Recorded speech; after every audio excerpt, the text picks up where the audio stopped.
बोले सो निहाल। वाहे गुरु जी का खालसा, वाहे गुरु जी की फतेह। आज हिंद की चादर श्री गुरु तेग बहादुर साहिब जी की 350वें शहीदी समागम में हमारे बीच उपस्थित हम सभी के लाडले नेता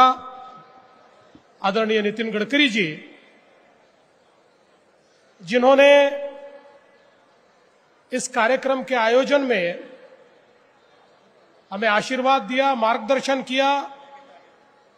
ऐसे आदरणीय संत ज्ञानी हरनाम सिंह जी खालसा, बाबा जी मुखी दमदमी टकसाल, हमारे साथी चंद्रशेखर बावनकुळे जी, गिरीश महाजन जी, माणिकराव कोकाटे जी, माधुरीताई मिसाळ, शरदरावजी ढोले, संत श्री बाबू सिंह महाराज,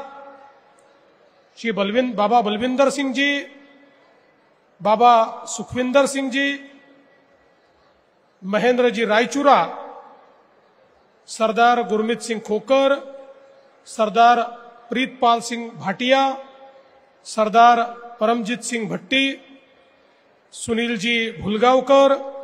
सरदार चरणदीप सिंह जी, संत सूरज जी महाराज, सरदार मलकियत सिंह बल, सुनील जी महाराज, किशन जी राठौड़, इस आयोजन में जिन्होंने बहुत मेहनत की, ऐसे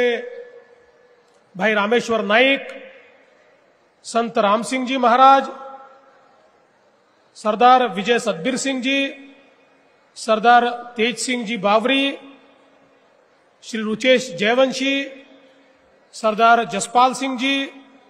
कृष्णा खोपड़े जी, प्रवीण दटके जी, सईताई डहाके, राजू तोड़साम जी, दयाशंकर तिवारी जी, वीरेंद्र कुकरेजा जी, मिलिंद माने जी, विपिन इटनकर जी, रविंद्र सिंघल जी, अभिजीत चौधरी जी, प्रतिभाताई इंगड़े, राम सिंह महाराज, प्रकाश जी गोगालिया, गजानन जी काळे, अशोक जी मानकर, मंचासीन सभी महानुभाव और इस संगत में यहां पर उपस्थित सभी बहनों और भाइयों, मैं सबसे पहले गुरु नानक देव जी को नमन करता हूं और साथ साथ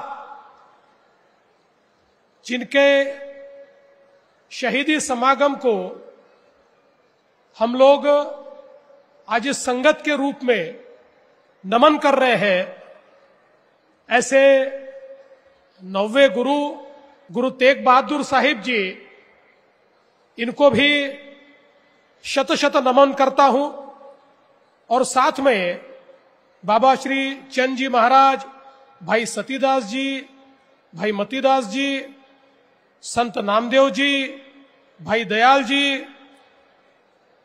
झूलेलाल जी, संत सेवालाल महाराज, बाबा मक्खन शाह लभाना,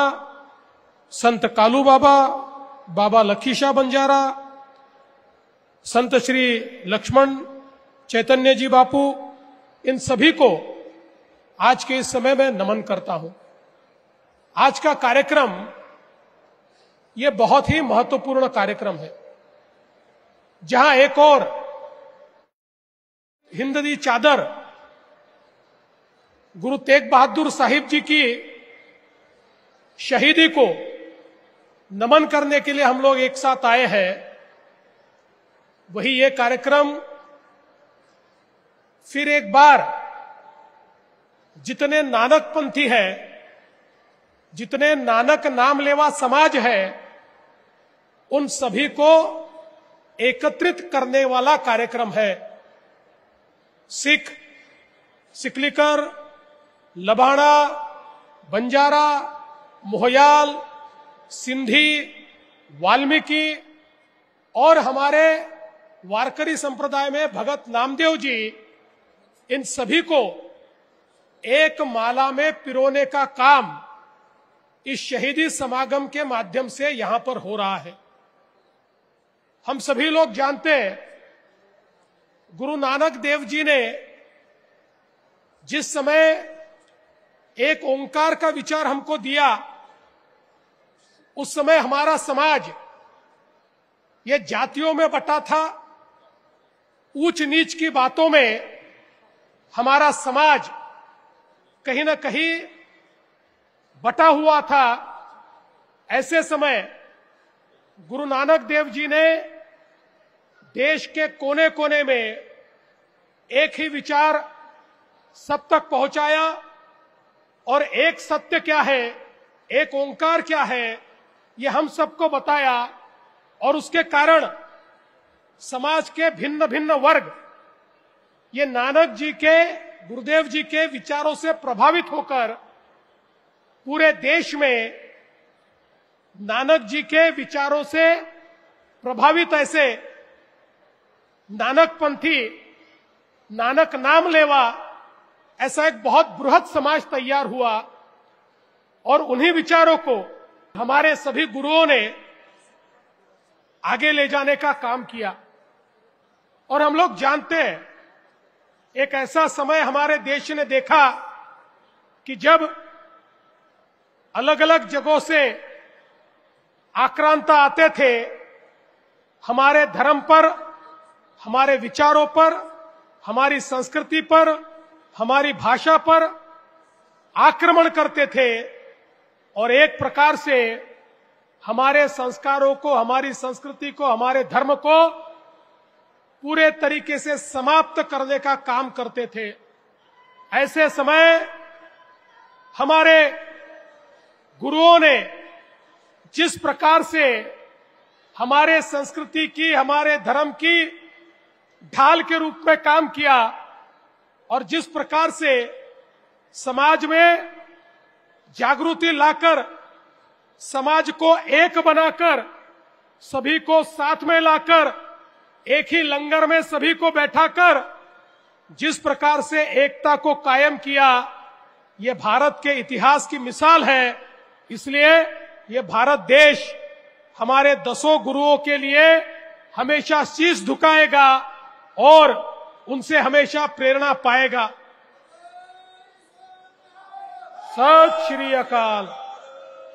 हम लोग जानते हैं कि जिस समय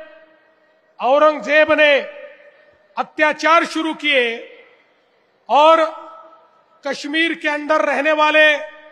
हिंदू पंडितों को कहा, या तो धर्म बदल दो या मरने के लिए तैयार हो जाओ, तो उन्होंने सोचा अब हमें कौन बचा सकता है, और उनके सामने एक ही नाम आया, और वो नाम था 9वें गुरु तेग बहादुर साहिब जी का, कि यही है जो हमें बचा सकते हैं, हमारे धर्म को, हमारी संस्कृति को जो बचा सकते हैं। इसलिए वे सारे के सारे गुरुजी के पास पहुंचे और गुरुजी से दरखास्त लगाई कि गुरुजी हमको बचाइए, ये हमारा धर्म, हमारी संस्कृति सभी को समाप्त करने की बात हो रही है, लोग मर रहे, हम असहाय हैं, हमको कोई बचा नहीं सकता, केवल आप एक हमारे लिए आशा की